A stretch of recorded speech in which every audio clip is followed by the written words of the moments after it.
Okey, Assalamualaikum warahmatullahi wabarakatuh. Okey, kita akan mulakan kelas ya. Boleh ya? Boleh. Okey, so hari ni kita nak tengok puisi tradisional. Okey, puisi dia ada dua tau. Satu puisi moden, satu puisi tradisional.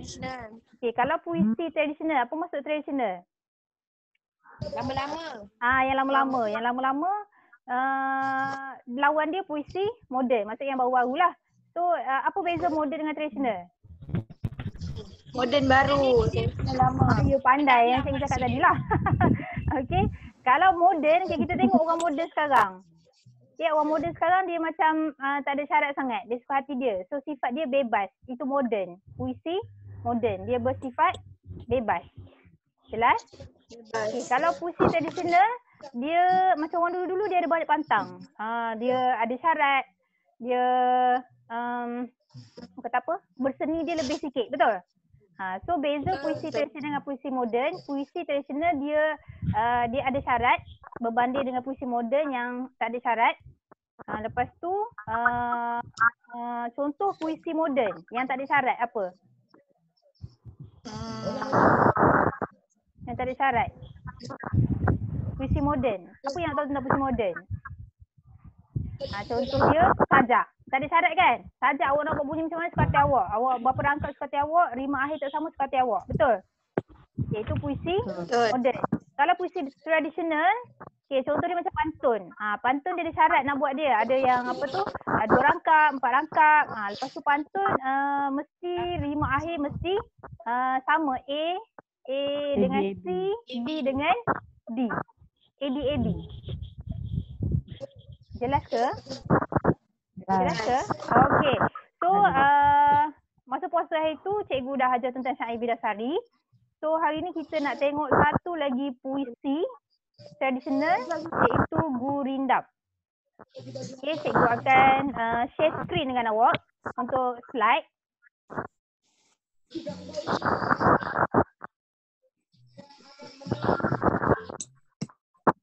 Okey.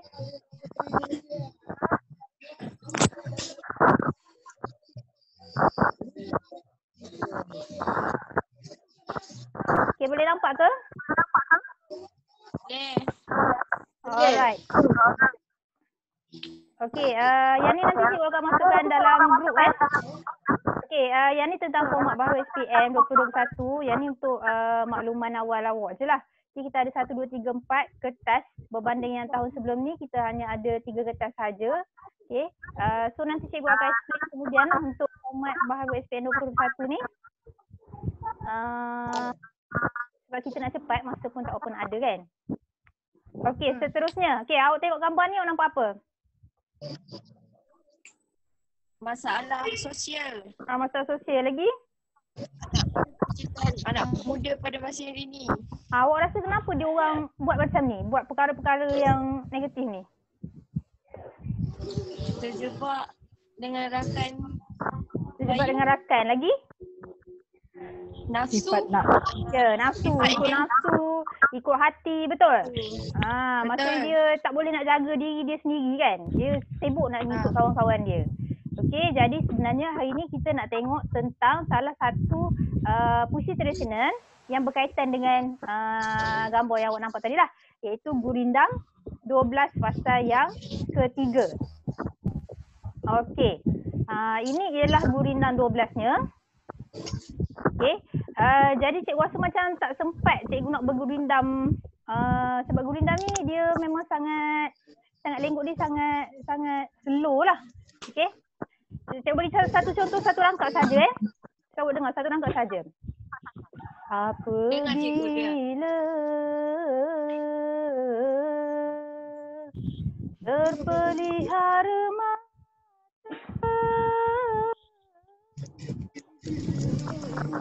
sedikitlah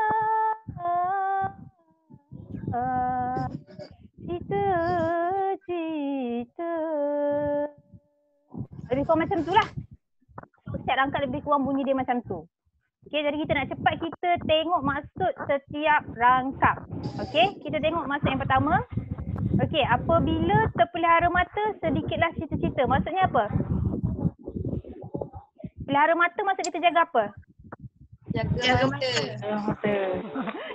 Yelah, mata tu apa? Untuk kita apa? Pandangan. Pandai. Pandangan. So maksudnya kalau kita menjaga pandangan, maka kita buat macam hipotesis dalam sains kan. Jika kita menjaga mata, maka apa maksud sedikitlah cita-cita?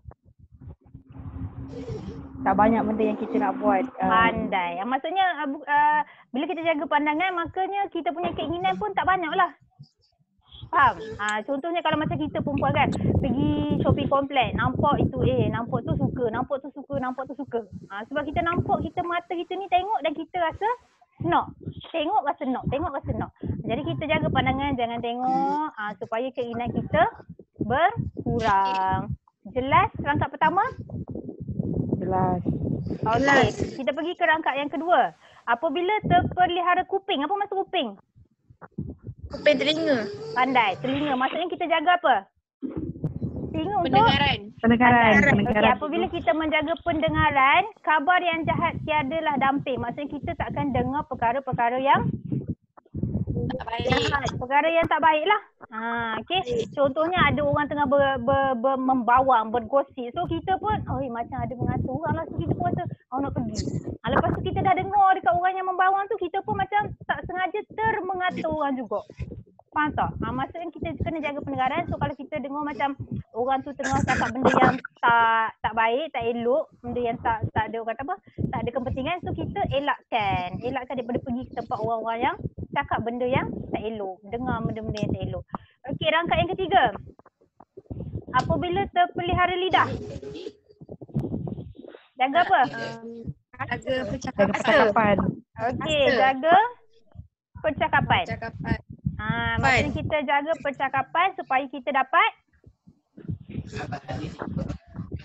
Kalau kita jaga percakapan, kita akan dapat banyak kebaikan. Okey, contohnya kalau kita bercakap baik, maka orang akan suka kepada kita. Kalau kita cakap tak elok, orang pun tak suka. Okey, faham yang ketiga? Okey, seterusnya, bersungguh-sungguh engkau memelihara tangan daripada segala berat dan ringan. So maksudnya kita kena jagalah tangan kita daripada buat segala, orang kata apa, Benda tak baik. benda yang baik, benda yang tak baik lah. Sama ada dosa yang ringan ataupun dosa yang berat lah. Okay, seterusnya, ni kadang-kadang kita terbuat kan. Apabila perut terlalu penuh, keluarlah PA yang tidak senonoh. Okay, kadang-kadang bila kita makan ni terlalu kenyang, maka kadang-kadang kita buat perangai.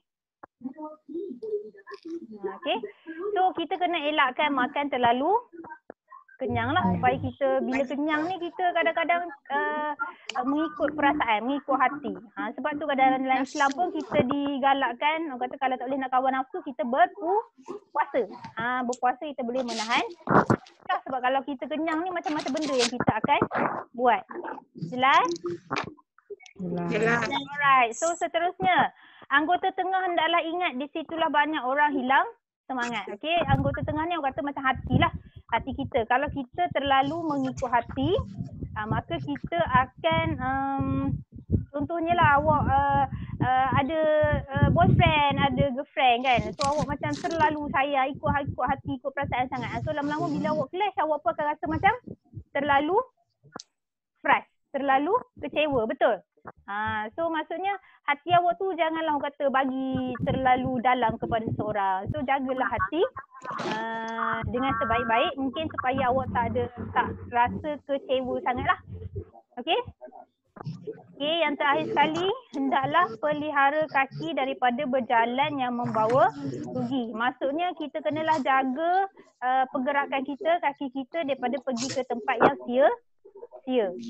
Pergi ke tempat orang yang buat benda yang tak baik, pergi melepak, pergi ke disco, pergi ke mana-mana tempat lah yang tak baik. Okey, jelas tak maksud gurindam? Jelas. Okey, alhamdulillah. Okey, seterusnya bila kita dah pergi ke maksud, okey, seterusnya kita tengok kepada bentuk. Okey, bila kata bentuk, kita tengok secara kasar je gurindam ni. Rangkap dia ada 2. Bukan. Okey, kalau kita nak cerita segi bentuk, kita nak cerita dari segi apa yang pertama? Yang pertama kita nak cerita dari segi apa? Rima akhir. Bukan. Kita nak cerita segi apa? Dari segi apa ni? Rangkap. Ya. Rangkap. Pandai. Siapa suara tadi? Cikgu tak tahu siapa dengar. Rangkap. Okey, kita akan cerita dari segi rangkap. So, gurindam 12 fasa ketiga ini mempunyai berapa rangkap? 2 rangkap. Berapa? 6. Ada 6. 7 Ada rangkap. 7 rangkap. Gurindam ini mempunyai 7 rangkap. Okey, lepas rangkap kita nak cerita dari segi Tak nampak. bukan bentuk sayang, bentuk. No, bentuk tu maksudnya awak tengok saja. 2 baris. Tadi rangkap. Okey, dah rangkap cerita pasal baris. Tadi siapa yang sebut tadi? Okey, tadi ada 7 rangkap. So, yang pertama gurindam ada 7 rangkap. Okey, setiap rangkap mempunyai berapa baris? 2 hingga 3. 2 baris ni sebenarnya panjang ni, 2 baris. Setiap rangkap mempunyai 2 baris. Setiap baris mempunyai berapa perkataan? Kita tengok dari segi perkataan. Yang pertama rangkap, yang kedua baris, yang ketiga perkataan. Okey, berapa perkataan satu baris? Awak ambil yang paling sikit, lepas tu yang paling banyak. Paling sikit berapa? 3 dengan 5. Ya ke? Tengok betul-betul. Paling sikit berapa perkataan? 5. Paling sikit sayang. Paling sikit 3. Paling sikit 3. Tengok betul-betul. 2. Pandai. Paling sikit 2 ni, nampak ni. Sedikitlah cerita. 2. Okey. Setiap baris mempunyai 2 hingga paling panjang berapa? 7. Mana 7? Perkataan 7. Mana 7? Ni 6 sayang. 1, 2, 3, 4, 5, 6. Ni paling panjang. 6. So maksudnya setiap baris mempunyai 2 hingga 6 perkataan. Jelas? Okey, dan yang terakhir, yang pertama cerita rangkap, yang kedua cerita baris, yang ketiga cerita perkataan, yang keempat kita cerita di segi rima. Tengok rima dia sama tak ujung dia? Sama. Okey, rima akhir ialah sama. Okey, rima akhir ialah sama. So cukup bila soalan tanya bentuk, awak ingat 4 perkara ini sahaja. Okey, bila soalan tanya bentuk, ingat 4 ini saja, iaitu dari segi rangkap, lepas tu baris, perkataan dan rima akhir. Okey, bagus. Okey, seterusnya kita nak tengok, dah tengok bentuk, kita nak tengok gaya bahasa. Gaya bahasa, ingat lagi gaya bahasa? Anafora, epifora. Ya, pandai. Anafora, epifora dan sebagainya lah. Okey, sekarang ni cikgu nak awak tengok, cikgu nak awak cari 2 je. Apa perkataan yang ada unsur-unsur gaya bahasa? Jumpa tak? Cikgu bagi clue nampak perkataan ni? Ni. Perkataan apabila tu? Anafora. Anafora biasanya dia pengulangan di awal baris yang sama. Kalau contohnya apabila kat sini, apabila pun kat bawah juga. Itu kita panggil dia anafora. Kalau dia dekat rangkap yang berbeza, kita panggil apa? Simili ada bak umpama seperti bagai. Okey, apabila? Diulang. Ulang maksudnya apa? Dalam bahasa Inggeris apa? Yes, I. Ulang dalam bahasa Inggeris apa? Repeat. Repeat. Repetisi. Ya, betul.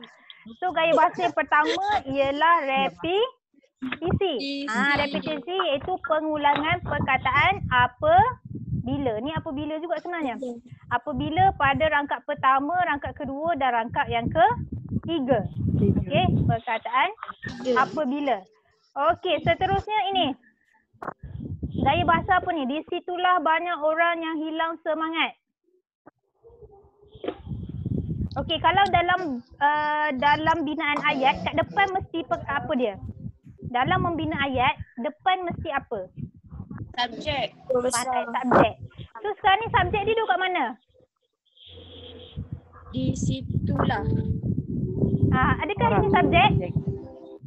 Adakah ini Bukan. subjek? Bukan. Kat mana subjek dia? Banyak orang, banyak orang. Ini banyak orang. So subjek dia ada dekat tengah, bukan ada dekat depan. Okey, maksud ni ini ialah terbalik. Perkataan ini bukan perkataan, ayat ini terbalik.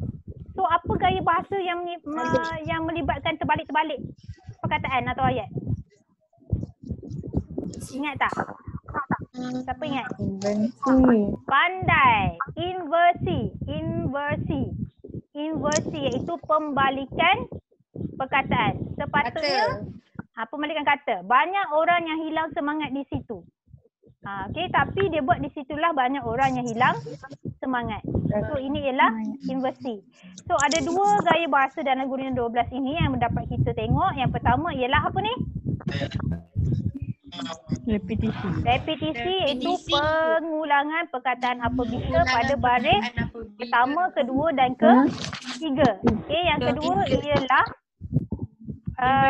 Inversi. Okey, iaitu awak salin balik ni lah. Okey, so jelas? Seterusnya kita yang cikgu pun ada buat nota juga ni sebenarnya. Okay, ni masa cikgu ada letak dalam nota juga. Nanti nota ni cikgu akan share dalam group juga ya. Okay, masuk ada bentuk yang kita bincangkan tadi. Okay, dia dirangkap baris perkataan dan juga rima akhir. So kita ada gaya bahasa, cikgu ada tuliskan. Okay, so seterusnya kita tengok aspek komsas yang terdapat dalam Gurindam ni. Okey, seperti biasa bila kita cerita pasal aspek komsas, awak kena tengok formula 5 campur 1. Okey, so antara nilai yang terdapat dalam Gurindam tadi ialah rational. Okey, so kalau nak senang ingat dapatkan nilai dulu, barulah kita kembangkan kepada aspek komsas yang lain. So dalam Gurindam tadi ada nilai rational. Okey, so contoh dia apa? Contoh dia mesti kaitkan dengan Gurindam tadi. Okey, sebagai contoh penulis mengingatkan kita agar rasional dalam melakukan sesuatu tindakan dan tidak hanya mengikut hati. Ada tadi kan dikatakan jangan ikut hati kan? Okey. So daripada nilai kita bina persoalan daripada nilai menggunakan contoh yang sama. Okey, nilai ni untuk bina persoalan kita letak dekat depan. Dan kita buat ayat tambah sikit. So rasional dalam sebarang tindakan. Okey, contoh yang sama. Okey, contoh yang sama. Seterusnya seorang yang rasional, latar masyarakat mula dengan masyarakat yang. Okey, masyarakat yang rasional. Okey, pengajaran mesti mula dengan kita hendaklah, kita mestilah, kita perlulah. So kita hendaklah rasional dalam sebarang tindakan. Ambil balik dekat ayat persoalan tadi. So contoh yang sama. Penulis mengingatkan kita agar rasional dalam melakukan sesuatu tindakan dan tidak hanya mengikut kata hati. Jelas nilai yang pertama? Okey, ini jelas. Yang pertamanya awak ingat ya, nilai yang terdapat dalam Gurindam ialah rasional. Kalau dia tanya persoalan, rasional dalam sebarang tindakan. Contoh penulis mengingatkan kita agar rasional dalam melakukan sesuatu tindakan dan tidak hanya mengikut kata hati. Okey, biasanya cikgu akan bagi dua lah. Okey, tadi yang pertama rasional. Okey, kita tengok nilai yang kedua. Memang tinggi. Bukan. Kebijaksanaan. Bijak. Kenapa? Kita kan kena bijak jaga kaki, kena bijak jaga mata, kena bijak jaga telinga kan. Kalau kita tak bijak jaga, maka habislah kita. Okey, so nilai yang kedua yang cikgu ambil daripada Gurindam tadi ialah nilai kebijaksanaan. Iaitu contohnya, penulis menyarankan kita agar bijak mengawal pandangan, penglihatan dan tutur kata. Kalau awak kata penulis menyarankan kita bijak mengawal mata, telinga dan mulut pun boleh juga. Tapi sebaiknya kita, orang kata apa, puisi ni kan dia macam tak direct. Puisi tradisional ni dia orang kata apa, ada di sebaliknya. Apa yang kita faham daripada apa yang ditulis dalam puisi. Contohnya kalau dia kata mata tadi, jaga mata maksudnya jaga ingatan. Lepas tu dia kata jaga Samalah pandangan penglihatan. Sorry salah ni. Mengawal pandangan, pendengaran dan tutur kata. Ini cikgu silap ni. Pandangan penglihatan ni sama je. Pandangan, pendengaran dan tutur kata. Ni tolong take note ni. Nanti awak tersilap nanti. Cikgu silap. Okey, so sama daripada nilai. Kita tukar kepada persoalan, letakkan nilai dekat depan. Kebijaksanaan dalam mengawal panca indera. Kalau awak kata kebijaksanaan dalam mengawal anggota badan pun betul juga. Tak ada masalah. Okey, seorang yang bijak, masyarakat yang bijak, kita hendaklah bijak dalam mengawal panca indera. Okey, contoh yang sama. Boleh faham? Boleh. Okey, so 2 nilai cukuplah. Okey, seterusnya. Okey, kita dah selesai aspek kompleks. Kita tengok pula. Okey, cara menjawab soalan pemahaman. Okey, sebab dalam awak punya soalan SPM nanti masih ada soalan pemahaman untuk kompleks iaitu dalam kertas 2. Cuma untuk soalan saya tak pasti lagi. Cikgu ambil yang soalan bentuk SPM yang sebelum ni lah. Okey, biasanya dia akan bagi 3 soalan. Okey, soalan yang pertama biasanya merujuk kepada gurindam. Okey, merujuk kepada puisi. Okey, soalan 1, apakah maksud sedikit cerita-cerita dalam gurindam tersebut? Okey, cara nak jawab mesti ada kepala ayat. Mesti ada kepala ayat dulu. Sedikit cerita-cerita bermaksud. Sedikit maksudnya? Sedikit keinginan. Kita tak boleh kata keinginan, betul. Sedikit tu maksudnya apa? Sedikit maksudnya apa? Kurang. Kurang. Berkuranglah keinginan. Okay, sedikit cerita-cerita bermaksud berkuranglah keinginan. Okey, jelas? Okey, seterusnya. Yang ni soalan kebat 3 markah. Soalan 1 2 markah, soalan 2 3 markah. Okey, pada pendapat anda, apakah cara-cara untuk mengelakkan kita mendengar perkara yang buruk? Okey, mesti mula dengan pada pendapat saya, cara untuk mengelakkan diri kita mendengar perkara yang buruk adalah dengan macam mana cara kita nak elakkan kita dengar perkara yang tak elok? Jauh mana? sendiri. Jauhkan diri daripada, orang kata elakkan diri daripada orang yang suka membawang ataupun bercakap kosong ke, orang yang sedang mengata ke. Lepas tu apa lagi kita nak buat? Memilih rakan. Memilih rakan yang baik ataupun terakhir sekali kita melakukan aktiviti yang berfaedah ketika masa lapang kita. So kalau kita tak ada benda yang kita nak buat, sebab itulah kita suka dengar benda-benda yang tak elok. Okey, untuk soalan nombor 2, sebaiknya berilah 3 isi ya. Okey, soalan nombor 3. Hurai. Tak payah contoh. Apa dia? Tak perlu contoh. Soalan nombor 2 tak perlu contoh. Soalan kebat tak perlu contoh, hanya bagi isi sahaja. Okey, soalan nombor 2. Huraikan 2 nilai yang terdapat dalam gurindam. Okey, so mesti mula dengan nilai yang terdapat dalam gurindam ialah nilai. Okey, ingat tadi nilai apa tadi? Kebijaksanaan.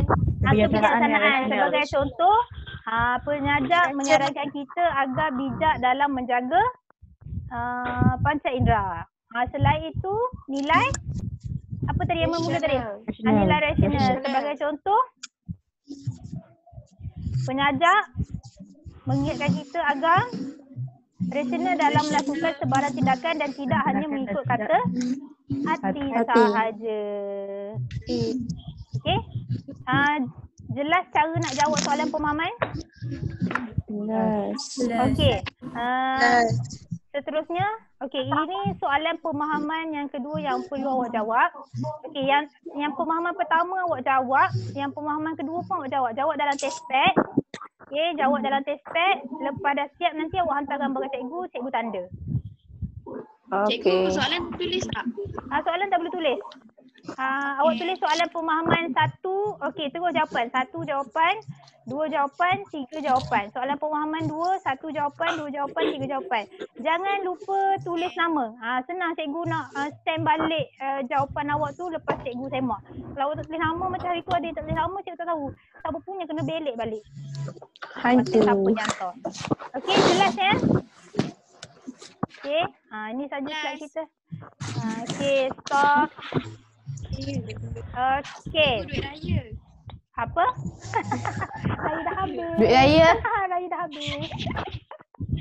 Oh, baru dah nampak dia. Apa ajaran kita hari ni ya? Cikgu dah sekolah. Ha? Nak sekolah? Nak Itulah, sekolah. tak tahulah bila awak nak sekolah.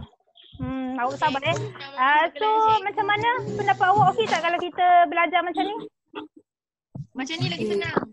So maksudnya awak boleh dengar cikgu bercakap, awak boleh dengar cikgu terangkan pada awak mungkin lebih faham kot daripada cikgu bagi nota kan? Betul.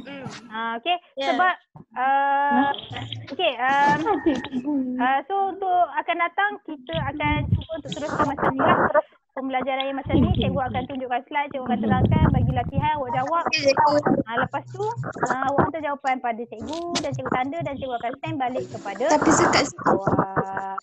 Okey. Ada soalan nak tanya? Ada soalan nak tanya? Okey, cikgu nak stop. Cikgu nak stop sekejap lagi. Okey, terima kasih kerana menghadiri kelas cikgu. Okey, jangan lupa siapkan latihan. Okey, nota dan latihan tadi cikgu akan upload dalam grup WhatsApp. Sila jawab. Hantar secepat mungkin lah untuk cikgu tanda ya. Okey, Assalamualaikum warahmatullahi wabarakatuh.